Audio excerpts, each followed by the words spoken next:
Hello and welcome to this brand new edition of Global Lens on News9 Live with me, Neha Khanna. And of course, the big focus on the show is the one story that everyone around the globe is talking about.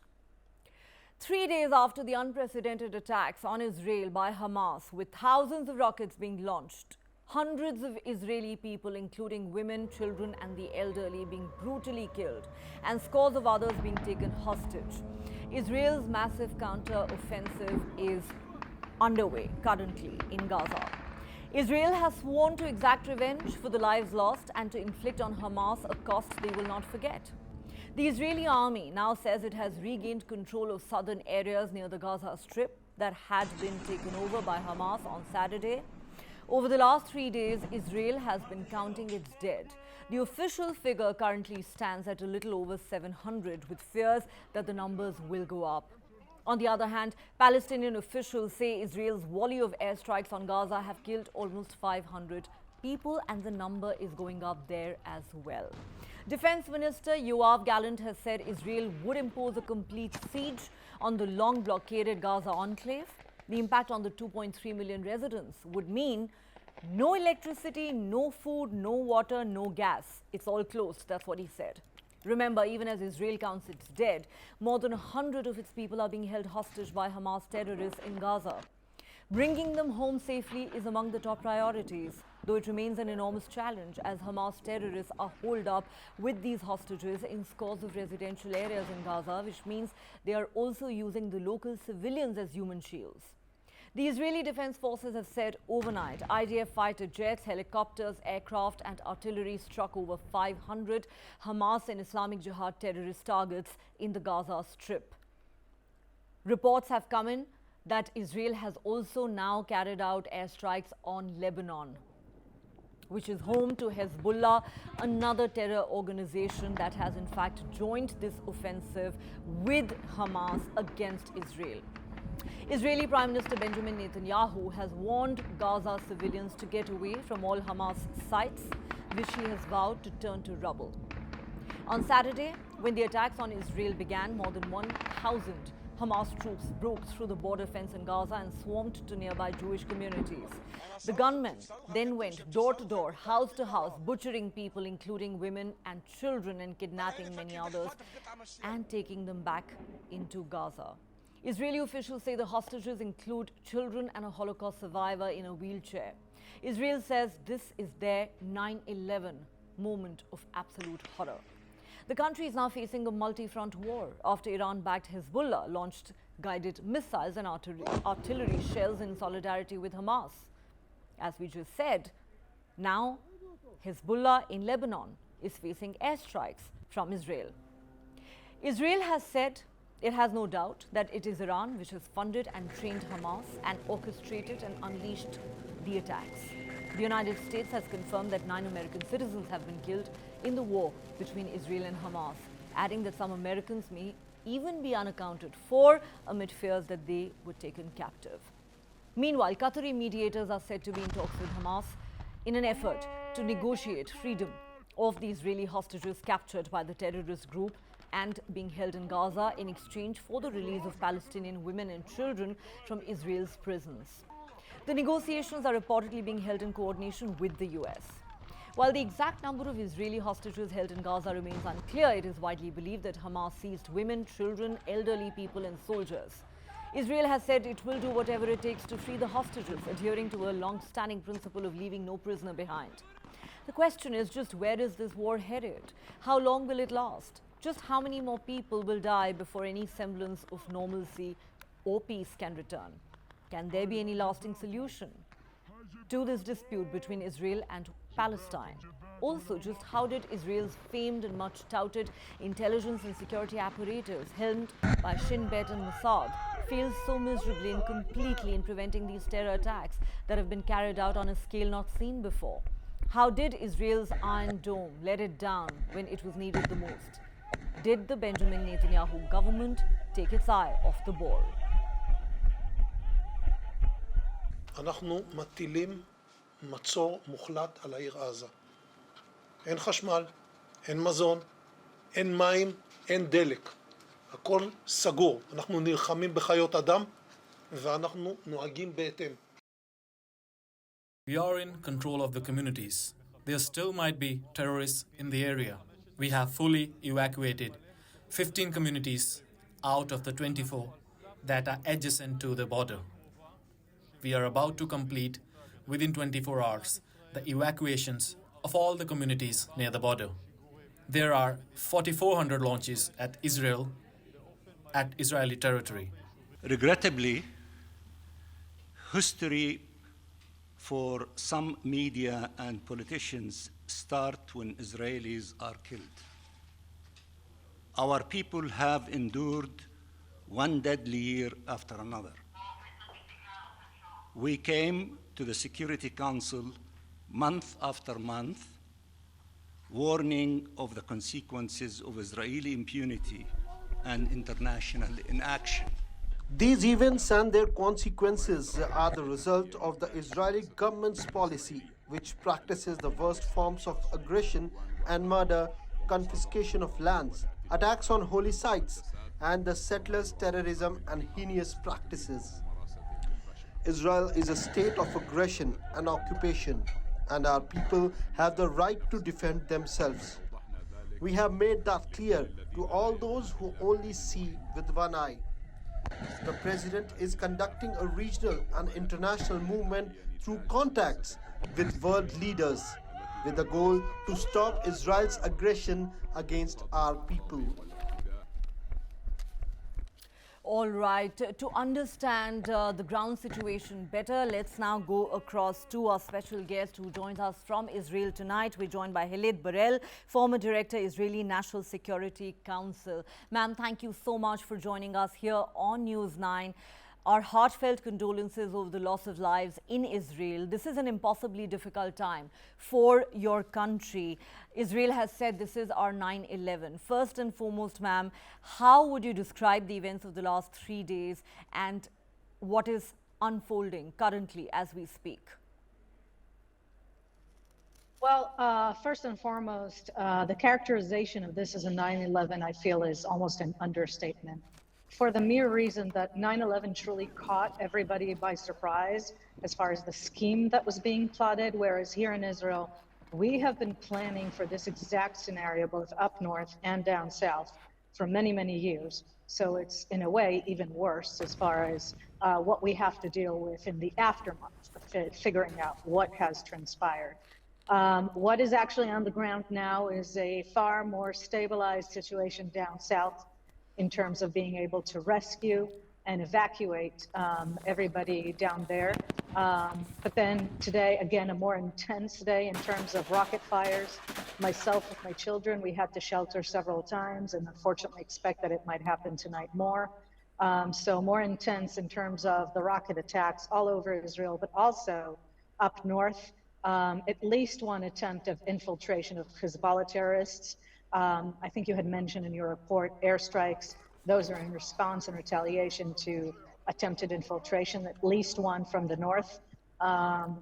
Gratefully, we don't find ourselves unprepared up there, and that's where we are at the moment. Talking about the current situation, ma'am, reports suggest that Israel has launched airstrikes on Hezbollah targets in Lebanon. Would you be able to confirm that for us? Also, the defense minister has said that there is going to be a complete blockade of Gaza. He said there will be no water, no electricity, no power, no gas whatsoever. Could you share some more details with us about these ongoing operations? Well, up north, I don't know that there has been confirmation, but the reports are very credible of the aircraft attacking over there. Citizens are watching and seeing them go over, again, in response to attempted infiltrations and several actions by Hezbollah yesterday as well. So these have been anticipated, and it has always been the position of Israel to retaliate at great strength and force up there to any provocation, and that's what we're seeing. Whether it will or will not escalate, we'll have to see. We have to remember Hezbollah is, on the one hand, a proxy of Iran, so very much suspected of a concerted effort with what Hamas had done down south. But at the same time, we also have to remember that an American carrier is on its way over here that is a signal to one country and one country only, Iran. Israel certainly can deal with Hezbollah and Hamas, but this is a signal also to Iran, who we all believe stands behind this. Down south, you mentioned the blockade and you mentioned electricity. I think nobody can be surprised that is the Israeli response. I want to make sure that we mention here that we have over 100 civilians, children, some of them as young as 1 year old or under, held there. We hear reports that they are separated from their parents. There are women, there are elderly people, they took everybody, and the absolute responsibility for the welfare and well-being of these people is on Hamas and those who back it. And therefore, whatever action Israel will have to take, it will take. So what we're seeing here is just the beginning of the retribution for the massacre and the war crimes that have taken place. Just the beginning of the retribution, you're saying. But ma'am, you mentioned the hostages, and I wanted to come to that. According to Hamas, there are over 100 Israelis currently being held hostage. In fact, Americans have said that some of their citizens may be amongst the hostages too. Many of them, as you mentioned, are women, children, soldiers, elderly people. The question is, aren't there genuine fears that as Israel intensifies its counteroffensive against Hamas in Gaza, there is a very real threat to the lives of these hostages, because Hamas terrorists are obviously, as we know, holed up in a lot of residential areas in Gaza. They're using not just these hostages, but also local residents of Gaza as human shields. No doubt. We know and have seen before that Hamas has no concern for human life, not just Israeli. They have no concern for their own citizens. They're not, I don't know if we can call them citizens in the way that they're being held by Hamas there, but for their own population, they hide in schools, they hide in hospitals. They rejoice if Israel mistakenly bombs an object, a situation where there are civilian casualties, because then they can depict Israel as this horrible power. I mean, their concern for human life is zero for their own population, so they certainly are not going to be too concerned with our population. My very hope is that with the international response for this, and as you mentioned, we have citizens there, not just Israeli, we have British, we have French, we have German, from Thailand, from Nepal, I hear. So we have a situation here that is very complex for Hamas as well, certainly very complex for us. And so we'll have to see what the trade-off will be. I think the only way really to address this will be negotiations. And I hear from credible sources that an Egyptian initiative is on the way. And I hope even Hamas understands that the release, at the very least, of children and women is the minimum that the world expects. We will not stand and by and watch your war crimes and crimes against humanity anymore. All right. Of course, you know, like I said, there are fears about what happens to those Israeli who are being held hostage currently as the counter-offensive intensifies. You also mentioned that the United States is sending out a very strong signal to Iran, which you believe is behind these attacks, by sending its naval warships and aircraft to Israel as a sign of support and solidarity. But let me ask you this, ma'am. You mentioned at the start of this interview that this is actually much worse than 9/11, because while 9/11 took the United States of America off guard and completely by surprise, what's happened in Israel is something that the country actually was preparing for many years. Therefore, let me ask you the question that frankly is being asked around the globe. How is it that Israel's much touted and famed security and intelligence apparatus helmed by Shin Bet and Mossad failed so completely in preventing these attacks or in even providing any kind of intelligence? Did Israel's Iron Dome completely let the country down when it needed it the most? Two separate issues. The intelligence issue, I have to back every word that you have said. I want to clarify, when I said worse than 9/11, I meant in terms of the intelligence problem, the intelligence failure, because it's not like we didn't see this coming. We didn't know that this was the scenario. So it is tenfold more baffling, frustrating, and infuriating that this is how it unfolded. Have at the moment no answers on how that could have happened. And I strongly believe, since we are at war, this is not the time to do the meticulous clinical operation of that and take the consequences. We are still in the fog of war, but there is no way that this will go by without serious, serious consideration of what happened, because nobody, from simple civilians who know nothing up to the highest ranks, misses this point. This is something that, if you had told me aliens were coming, I thought that would have been more possible than this scenario that we were preparing for, just playing out so horrifically. So that's about intelligence. And I think there's no way the Israeli public is going to ever let it go without investigation. The other side of it is Iron Dome. I think people have probably not a good enough technical understanding of what Iron Dome is, what missile systems look like, and how they work. Iron Dome actually works immensely well and has worked immensely well in this situation as well. Yes, there were situations where missiles weren't intercepted. The Iron Dome was attacked with thousands and thousands of missiles simultaneously. So in some situations, it did not intercept at 90 or 100%. Having said that, if you look at the number of casualties and the number of direct hits, considering the thousands and thousands of rockets that have been launched, I would say Iron Dome absolutely did its job.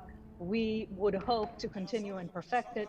Mind you, Israel has in development more layers of missile defense coming into play, hopefully very soon.